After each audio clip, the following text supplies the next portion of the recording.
हर हर महादेव दोस्तों, स्वागत है आपका निम्मी वाला इलेक्ट्रिशियन यूट्यूब चैनल पर। अभी हम तैयारी कर रहे हैं इलेक्ट्रिशियन ट्रेड की कॉम्पिटिटिव बेसिस की। पूरी 100% तैयारी कराई जा रही है। एनएसक्यूएफ लेवल 4 और एनएसक्यूएफ लेवल 5 का 100% कंटेंट डिलीवर किया जा रहा है। बिना बुक के कंटेंट की अपनी तैयारी करना, पूरे कोर्स की तैयारी करना ईजी नहीं है। इसलिए आप प्लीज़ मेरा इंट्रोडक्शन वीडियो देखें, वहाँ से एनएसक्यूएफ लेवल 4 की और 5 की दोनों ही बुक्स को अपने तक पहुँचाएँ कि वो कैसे, या तो फिर ऑनलाइन करवाएं ऑर्डर या तो फिर उसे प्रिंट आउट निकाल के अपने पास रखें और उससे कन्वे करते हुए नोट्स बनाते हुए हम आगे की पढ़ाई मेरे साथ मिलकर करें। बाकी के भी यूट्यूब चैनल होंगे, मैंने सारे देखे, आज मैंने स्क्रॉल करे, पहले भी किए हुए थे। इन्होंने निम्मी की जो है क्वेश्चन बैंक वगैरह इन्होंने उसको सॉल्व कराया हुआ है, बट ऐसा पहला अभी तक मेरी हिस्ट्री में ऐसा कोई भी यूट्यूब चैनल नहीं है जिन्होंने पूरा का पूरा निम्मी का 100% कंटेंट को हिंदी माध्यम पे, इंग्लिश भी छोड़िए, इंग्लिश तो खैर सेकंड चीज़ है, हिंदी माध्यम पे ऐसा यूट्यूब चैनल पे A to Z डिलीवर किया हो। आपको कहीं और कोई और प्लेटफॉर्म पे जाने की ज़रूरत नहीं है, सिर्फ इसी चैनल से आप जुड़े रहिए, आपकी 100% तैयारी कराई जाएगी और साथ ही साथ तैयारी करते चलें, कोई भी सिलेबस कहीं से कहीं तक नहीं छूट जाएगा। ठीक है, चलिए अब आगे बढ़ते हैं पढ़ाई की ओर। Guidelines for cleanliness of workshop and maintenance. ठीक है, वर्कशॉप की स्वच्छता तथा रखरखाव के लिए दिशा निर्देश। ठीक है, आगे हमें क्या पढ़ा हुआ था, इसके पहले देखिए पीपी वगैरह पढ़ा हुआ था शायद अपन। हाँ, ये सारी चीज़ें पढ़ी हुई थी, हजार्ड्स वगैरह कर। ठीक है, अब क्लीनिंग प्रोसेस ये होती है, ग्रीन स्वच्छ होना चाहिए। ठीक है, सफाई का अर्थ है प्रदूषकों को हटाना और उनको बढ़ाना। ये सब question paper point of view के नहीं है पॉइंट्स, जो हम एग्जामिनेशन पॉइंट ऑफ व्यू की तैयारी कर रहे हैं वो बहुत इंपॉर्टेंट चीज़ आई है। ये 5S पद्धति, ये आपने ज़रूर सुना होगा, पेपर में आती ही है। यूपी के पेपर हो चाहे मोस्टली ये फिर इंस्ट्रक्टर के पेपर हो, मेट्रो के पेपर हो, तब भी ये चीज़, ये क्वेश्चन पूछा जाए 5S पद्धति। अभी रिसेंट में इसका आया था कि 5S पद्धति किस देश की है। इंडिया की आया था, चाइना, चीन आया था, जापान आया था और एक और ताइवान था कि क्या था, ऑप्शन में था अमेरिकन पद्धति है। स्टैंडर्ड वायर गेज जो होता है, एक अमेरिकन वायर गेज भी होता है। इसलिए अमेरिका ऐसा ऑप्शन डाले जाते हैं कि जो आपने, हाँ, जिससे आप गो थ्रू हुए हो वैसे ही पेपर में ऑप्शन डाले जाते हैं। ठीक है, पर इसका जवाब मैंने तो शायद गलती से सही हुआ था, गलत हुआ था, मुझे तो आइडिया नहीं, मुझे याद नहीं है, रिकॉल नहीं कर पा रहा हूँ मैं, क्योंकि पुराना समय हो गया, लगभग 2 साल प्लस हो गए मैंने इस क्वेश्चन को उस समय देखे हुए। तो इसका जवाब है 5S पद्धति कहाँ, किस देश से ली गई है, जापान से ली गई है। ठीक है, जापानी पद्धति है ये। एक आपका ऑप्शन क्वेश्चन यहाँ कंप्लीट होता। अब ठीक है, अब इन्हें ये जो वर्ड्स लिखे हुए हैं लोग, अब ये अपनी इंग्लिश लैंग्वेज के भी वर्ड्स नहीं है, ये जापानीज वर्ड हैं, इसलिए इन्हें याद करने में दिक्कत होती है, तकलीफ होती है। एक सीरी, सेटॉन, सेइशो, ये शेक्सू और शिटशोर, ये ऐसे 5 वर्ड्स हैं, इन्हें याद करना पड़ेगा। इनकी मीनिंग पेपर में पूछी जाती है। इनका अर्थ क्या होता है आगे नीचे बताऊंगा, इनका मीनिंग क्या होती है मैं आगे बताऊंगा। इनको याद करने की ट्रिक्स मैं बताता हूँ कि आपको कि इसे याद कैसे करना है। एक बार आप याद करेंगे, आज तक अगर किसी को याद भी नहीं होगी तो आज देखिएगा, मैं आपको बताता हूँ इसको याद करने की ट्रिक कैसी है, इसे याद कैसे करना है। ठीक है, पहला आया, ये देखिए, पहले हम ये स्टार्टिंग और यहीं पे देखिए SEI, तीनों वर्ड देखिए, स्टार्टिंग के तीनों वर्ड कॉमन है। ठीक है, चलो अब मैं आपको इसको लिख के पूरा प्रॉपरली याद करवाता हूँ। ध्यान से साथ में आप भी इसी प्रकार से नोट्स बनाते चले और फिर मेरे साथ तैयारी करते चले। देखिए 3, तो तीसरी बार हो गया, चौथी बार, तो 4 ही चाहिए, 5वां तो उसमें SEI नहीं है, 5वें में SEI नहीं है, देखो SHI है। ठीक है, अभी आया सीरी और RTSK, ये वर्ड्स याद करना, RTSK, इनका सीक्वेंस भी याद कर लीजिए, RTSK ऐसे करके आप कैसे भी रिकॉल करिए। फिर एक RTSK ऐसे करके कुछ करके ट्रिक आप याद कर लीजिए। RTSK याद होना चाहिए। सीरी सबसे छोटा है, सीरी, सेटॉन, सेइशो और शाइन। ठीक है, अब मैं आप RTSK आगे लिख रहा हूँ। ठीक है, अब इसे मैं दूसरे कलर से लिखता हूँ, पहले वो ये अच्छे से नहीं लिखाया, SEI। ठीक है,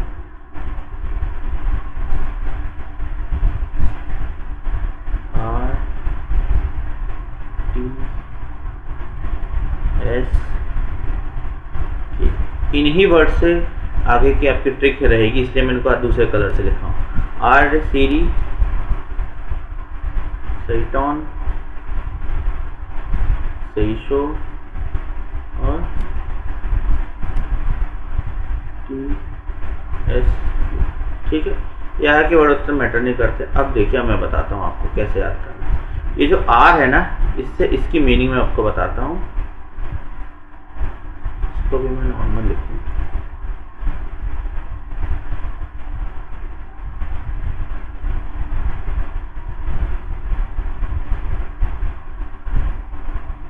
सॉर्टिंग, SORTING।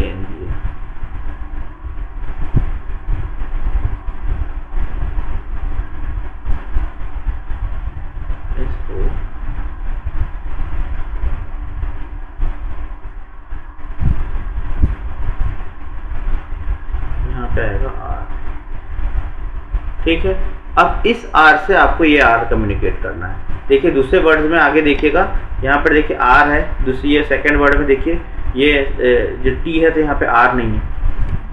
ये देखिए सिस्टमेटिक अरेंजमेंट।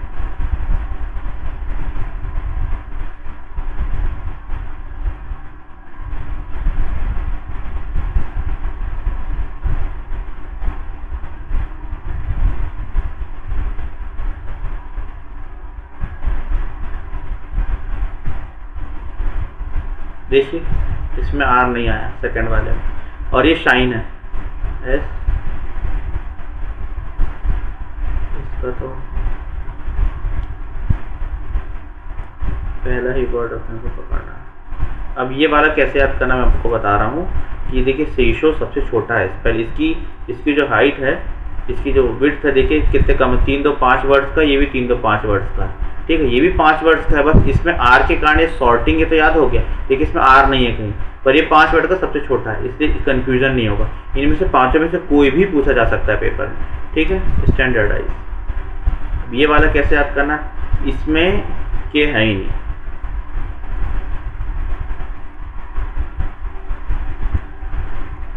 अब इसमें याद करने की ट्रिक है, जैसा के लिखा रहता है ना, वैसा के साथ Z भी याद करिए। ये के देखिए, के अपना कैसा बनता है, ये देखिए ऐसा के बनता है। तो बस Z भी कैसा बनता है, Z दिखाते हैं। Z कैसा बनता है, Z ऐसा बनता है। तो बस के से Z को आपको याद करके रखना है, के साथ Z। तो ये हो गया Z। शीट श्योर, ये सबसे ज़्यादा पूछा जाता है। क्यों? SHIT sheet.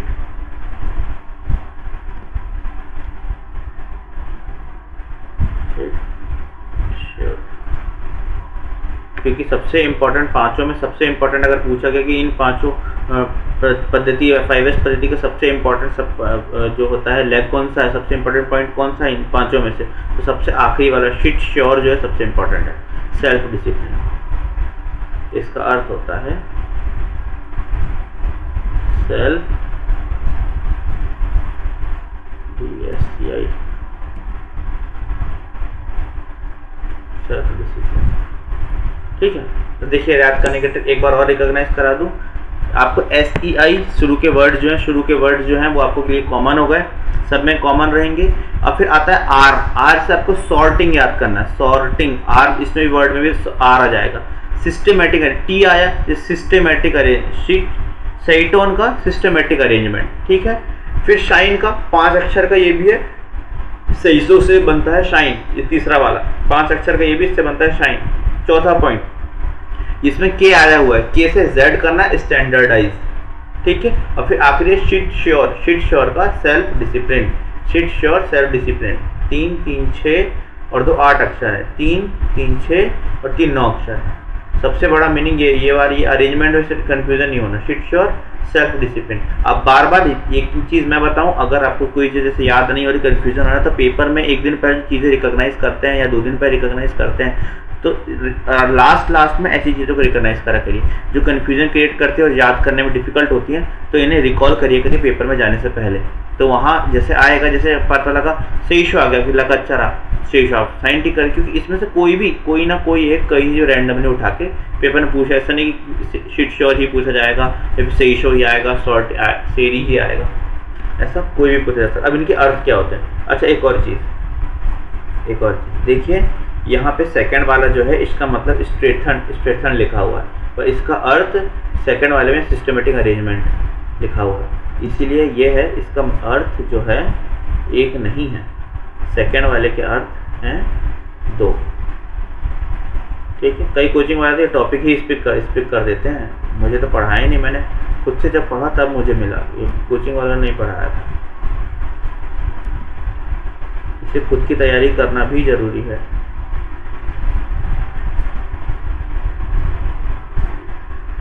इस सेकंड वाले अर्थ के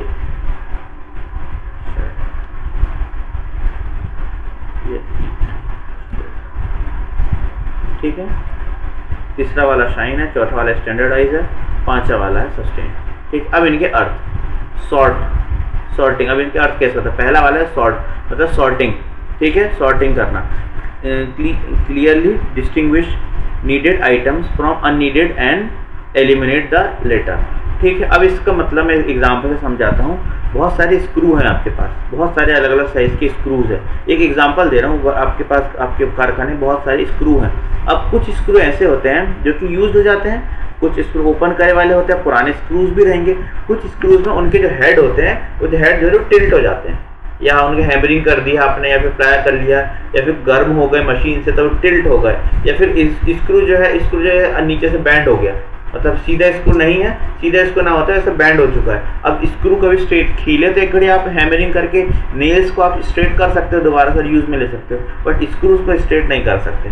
ठीक है, तो स्क्रू होते हैं वेस्ट। तो अब अच्छे प्रोडक्ट, अच्छे आप बहुत सारे आपके समझिए, आपके पास 100 स्क्रू है, 100 में से 30 उसी साथ आपने 30 स्क्रू खराब वाले भी रखे हुए हैं, तो आपको समय टाइम कंज्यूम करेगा।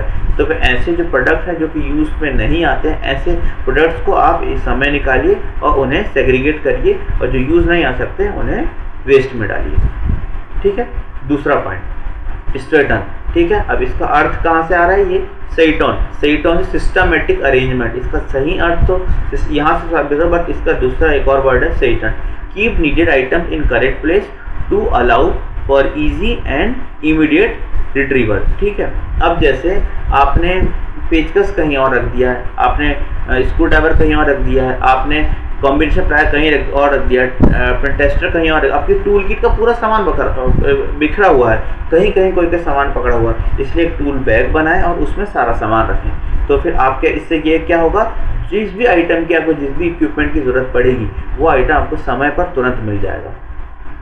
ठीक है, इसलिए सही सामान को सही जगह रखें। तीसरा point, keep the work place neat and clean. देखिए, वर्क प्लेस आप जहाँ भी काम करते हैं, आपकी टेबल हो, आपका जैसे घर भी है, आप जहाँ भी काम करते हैं आपकी वर्क प्लेस है, उसे साफ सुथरा रखिए। प्रॉपर्ली फ्लोर पे डस्टिंग होनी चाहिए, झाड़ू लगाएं, उसे साफ करें, टेबल साफ रखें, आप जिस बेंच पे काम करें उसे साफ करें। ऐसा नहीं कि पुराने रेजिस्टेंस जो आप अगर रेजिस्टेंस वगैरह इलेक्ट्रॉनिक चिप वगैरह IC वगैरह पे काम करते पुराने, अगर आपको इक्विपमेंट खराब हो वो निकाले और आप वहीं टेबल पर पड़े हुए हैं, नहीं, जो काम का इक्विपमेंट है सेग्रीगेट तो कराओ, जो काम का नहीं है सबसे पहले उन्हें निकाल के रखते हैं। तो आपकी वर्क प्लेस, आपका टेबल जो है उसे साफ सुथरा रहना चाहिए, साफ रहनी चाहिए। ठीक है, standardise the method by which sort, straighten and shine are made habitual. मतलब पहली, दूसरी, तीसरी को मेंटेन हैबिचुअल रोज बना के रखना है। ऐसा नहीं कि एक दिन साफ, हफ्ते में एक दिन ही हम साफ सफाई करेंगे, महीने में एक दिन ही हम सामान को एक साथ सेग्रीगेट करेंगे, ऐसा नहीं है। जैसे स्क्रू वाले एग्जांपल दिया, तो वैसे ही अगर स्क्रू आपके पास और पुराने आते जाने, अगर आपकी कारपेंटरी की वर्कशॉप है तो फिर आपके पास स्क्रू बहुत सारे आते जा रहे हैं, तो फिर आप रोज काम चल रहा है, तो ऐसा नहीं कि मैं 2 इंच के स्क्रू के साथ 3 इंच भी रख दूं, 4 इंच भी रख दूं, जब मुझे ज़रूरत पड़ेगी। सेकंड वाला पॉइंट क्या कहता है, मुझे ज़रूरत के समय मुझे जो आइटम चाहिए वो तुरंत जल्द से जल्द मुझे प्राप्त होना चाहिए। तो कैसे प्राप्त होगा? अगर मुझे 2 इंच के स्क्रू चाहिए, मैंने 1 इंच के, 2 इंच के, 3 इंच के, 4 इंच के, 2.5 इंच के स्क्रू साथ में रख दिए हैं, तो मैं 2 इंच के स्क्रू से ढूंढने में तो वक्त लग जाएगा। पर वही अगर मैं 4 बॉक्सेस बना दूँ, तो भी 4 बॉक्सेस में 2 इंच के स्क्रू अपने मैं जैसे ही चाहूँगा वैसे मुझे प्राप्त हो जाएंगे। तो इसलिए कि सेकंड वाला पॉइंट ये समझाता है कि सही समय पे सामान को प्राप्त करने के लिए आप उसके अरेंजमेंट करें। फर्स्ट वाला पॉइंट ये समझाते हैं खराब वस्तुओं को एलिमिनेट करें और अच्छी वस्तु को अलग करें, और फिर थर्ड पॉइंट समझाता है कि आप साफ सुथरा रखें, और चौथा पॉइंट समझाता है कि ये तीनों पॉइंट जो मैंने अभी बताया, पहला सॉर्टिंग, स्ट्रेटन और शाइन, ये तीनों पॉइंट्स को हैबिचुअल बनाएं, उसे रेगुलर बेसिस पे फॉलो करें। पांचवा पॉइंट ये कहता है कि मेंटेन एस्टेब्लिश प्रोसेसिंग, मतलब ये जो प्रक्रिया पूरी पढ़ाई गई है, चारों पॉइंट जो पढ़ाए गए हैं, ये चारों पॉइंट चलते ही रहने चाहिए। चौथा आने के बाद ऐसा नहीं है कि आपने अगर तीनों पॉइंट आपने एक बार साफ सफाई कर ली तो आपका हो गया, नहीं, आपको सारी चीज़ें हैबिचुअली करनी चाहिए। ये पांचों पॉइंट है। अगर इसमें अभी भी कोई डाउट है और कोई टॉपिक में डाउट है तो प्लीज़ कमेंट करें। अगर समझ में आ रहा है तो प्लीज़ मुझे फीडबैक दें, मुझे मोटिवेटेड फील हो कि हाँ मेरे द्वारा पढ़ाए हुए स्टूडेंट्स को सारी चीज़ें समझ में आ रही हैं। और कोई अगर पर्सनल भी बात हो आपकी, जो भी मुझे उससे कम्युनिकेट करना हो, मुझे प्लीज़ बताएँ, मैं ज़रूर रिप्लाई करूँगा कमेंट सेक्शन में। प्लीज़ फीडबैक दे कमेंट, ठीक है। 5S के लाभ, 5S के लाभ, कार्यस्थल अच्छी, स्वच्छ और व्यवस्थित हो जाता है, ठीक है। कार्यस्थल पर काम करना आसान हो जाता है, ठीक है, साफ सफाई होने के कारण। लागत में कभी कमी आती है, ठीक है, जो एक्सपेंसेस होते हैं वो कम हो जाते हैं। लोग अधिक अनुशासन में रहते हैं। हाँ देखिए, ये पॉइंट जो है ये बहुत इंपॉर्टेंट है। गंदी जगह पे जाना हर कोई पसंद नहीं करता। अगर आपकी वर्क प्लेस खराब रहेगी, जैसे आपकी समझ आप मोटर बाइंडिंग की शॉप है और वो बहुत गंदी है, बिल्कुल उससे पैर रखने की जगह नहीं, कहीं कोई सामान पड़ा हुआ, तब वो ग्राहक भी नहीं आके खड़ा होगा आपकी दुकान में। वो वही दुकान जाएगा, भले आपका काम अच्छा है, ऐसा नहीं वो काम नहीं देखे उस समय, तो दूसरी चीज़ें भी देखता है, ठीक है। ताकि कार्यशाला हमेशा क्लीन रहनी चाहिए। ये देरी नहीं होती है, ठीक है, बिल्कुल सही, काम डिले नहीं होगा, क्योंकि सामान तुरंत मिल जाएगा अवेलेबल, तो फिर क्यों देरी होगी। अनुपस्थिति की आंकड़ा कम हो जाता है, ठीक है, एब्सेंटिज्म कम हो जाते हैं। फर्श का होता है, मतलब फर्श साफ रहती है, स्टूडेंट है। दुर्घटनाएं कम हो जाती है, बिल्कुल इंपॉर्टेंट है। अगर पैर में नीचे बल्ब पड़ा हुआ है आपके, आपने समझिए कोई ट्यूबलाइट आपने कहीं भी टिका दी, ट्यूब रॉड है, 40 वाट का हो, 36 वाट का, 28 वाट, कांच का ट्यूब रॉड आपने कहीं साइड में टिका दिया, अब वो झटका लगे नीचे गिर गई, ठीक है, तो नीचे कांच बिगड़ गया। अब बताइए, अब वो कांच किसी के ऊपर गिर सकती थी, अगर फर्स्ट फ्लोर पे होती तो और नीचे गिर जाती, नीचे कांच बिगड़ सकती है। अगर कोई खुले पैर चलता है, किसी की आदत है, तो अब आदत तो नहीं चेंज कर सकते वो इतने आसानी से, वो चल रहे उस कांच पे।